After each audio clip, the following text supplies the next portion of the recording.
At Bendigo Bank, we like to help communities grow. We concentrate on delivering you great products and services. I like you so very much. So much, in fact, I gotta wake you up. It's not that I have words. Because we know that if you grow, the community will grow with you. At the Bendigo, it starts with you. Welcome back to our final segment on the Geelong Cricket Show on this Saturday morning.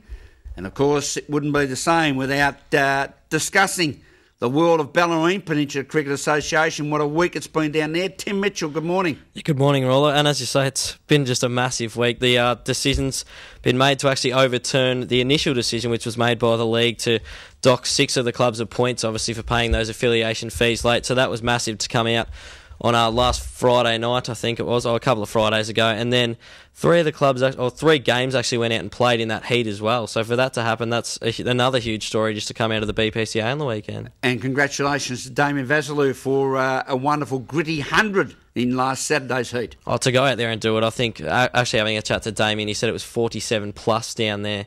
And in a few of the places, I think Indented Head might have been the one down that way that hit probably 48 degrees. And for him to go out there and do that against a pretty quality attack in Anglesea is just really good and shows what a quality player he is. In A grade of Bellarine Peninsula Cricket Association, with 2 rounds remaining, 10 of the 13 sides can still make that top 6.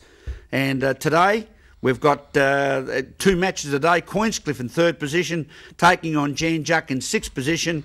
And St Albans Breakwater now back in 4th position, playing Port Arlington in 5th. So cutthroat games there. First of all, Jan Juck and Queenscliff. At Jan Juck, we looked to Ian Ligo last week. Didn't get the goods, but can the batting lineup of Jan Juck be too strong for Queenscliff? Oh, look, I don't think it will be. Queenscliff are playing some really good cricket. I actually had a look at a few of their stats during the week, and the one thing about them is that Michael Farrell's the only bloke in, I think, about the top 25 run scorers for Queenscliff, so they just seem to be getting even contributions across the board, and that's the best thing about them. They really are a quality bowling side, and that's probably going to be the highlight of this game, watching the quality Queenscliff bowling lineup go up against a Jan Juck side that's in great form. Craig Lucas, now the 2nd top run scorer, I think, in the BPCA at the moment. So he's in great touch, and if they can remove him early, then Queenscliff are going to be right on top.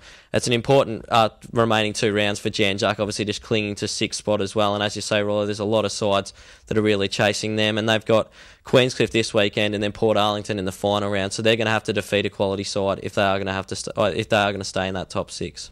Just a quick question for the Vice President of the Geelong Cricket Association, Grant. You've got some of your ex-teammates playing down in Bellarine, but it's been interesting from an overall regional cricket viewpoint, the development in the Bellarine Peninsula Cricket Association this season.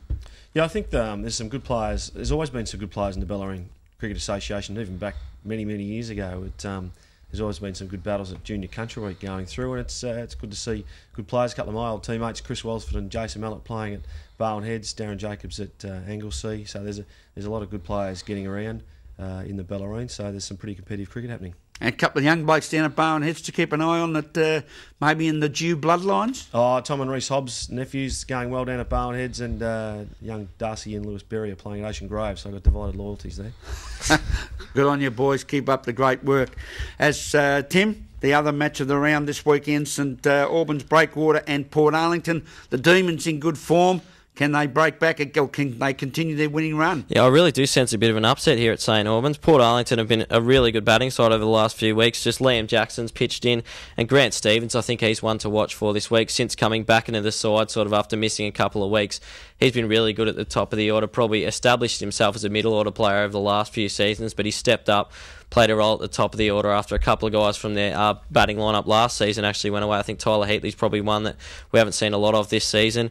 But Grant Stevens has stepped up, and then Damien Vassalou, we said how good his 100 was in the heat last week. I think he'll be another key. If St Albans can get rid of him early, then they'll really fancy themselves. But Breakwater Oval, it's an oval where a lot of runs have been scored this season, so whichever side gets the runs on the board this weekend will really fancy their chances. And will it be make or break for the pouncing, bouncing Kangaroos from Anglesea as they take on the Headers, Barwon Heads, down at the Anglesea Recreation Reserve number 1? It definitely is, Graham. I think Anglesea is another ground where a lot of runs have been scored, and it'll be the same sort of thing as at St Albans. If Anglesea can get the runs on the board, then another upset could be brewing, because I really do still think that Anglesea are a quality side, and sitting 10th, they still are a chance, only I think 6 points out at this stage, but they're going to have to produce an upset against Barwon Heads. They've got Geelong West last round. Geelong West actually got a win over Newcombe in the heat last week, so that's well done to the Cheetahs on getting that win, but I think Anglesea will be too good in that last round, so if they can get an upset this week, then Anglesea could be the side. I think the one to watch for, though, Graham, if you have to highlight one side, is Ocean Grove. They've got Geelong West this week, and then Barrable, who are also sort of a bit up and down in the last round. So if one side's going to sneak that 6th spot off Jan Juck, I think it might be Ocean Grove. Another game we'll also have to have a quick look at, Tim, is the match between Colandina and Wellington. Of course, these sides looking to see if they can consolidate and make the top 6 as well. Certainly, Rolla. It's a pretty important time of the year for Colandina. I think they've been so good, and now they've actually got their points back, which puts them up to 2nd, which will be a huge carrot for them just to really chase that top 2 spot towards the end of the finals, obviously with Queenscliff and St Albans also on the same points as them. But it's sort of the time of year, Colandina, they're perennial finalists. They've been around and about for at least the last 4 or 5 seasons, but they really need to assert themselves, I think, and show that they can be a premiership force and a side that can really challenge. And if they're going to do it, this year's as good as any for them, because they've got a really good side that they've put together, and I think if the Cobras are going to win it, then this is probably the year for them. But they've still got a pretty young side, and they will build over the next couple of seasons. But Colandina are a quality side, as I keep saying, and Wellington Roller as well got a win last week. They got on against Jan Juck. I think Jan Juck probably would have been chasing 6 points and would have fancied themselves chasing about 190 out there at Wellington. But Glenn Cameron got 6 for including a hat-trick, so well done to Glenn on that. And a huge win there for Wellington, and they're still a chance as well. So if Wellington can get a win, then who knows, we might be talking about the Wallabies next week chasing a final spot. A big weekend in the Bellarine Peninsula Cricket Association, as it is in all Geelong cricket, with the finals fastly approaching.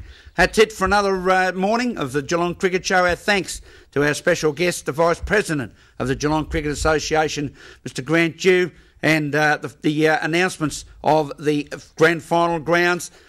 Tim Mitchell, Dean Armstrong, thanks for your time. Don't forget, viewers, the bushfire appeals. www.redcross.org.au. There it is on the screen. Or you can free call 1800 811 700.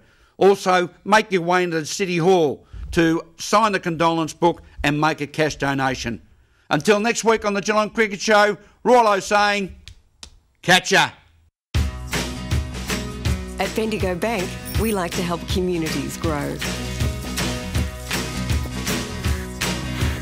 We concentrate on delivering you great products and services. I like you so very much.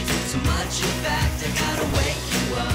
It's not that I have words. Because we know that if you grow, Wanna see you rugged. the community will grow with you. At the Bendigo, it starts with you.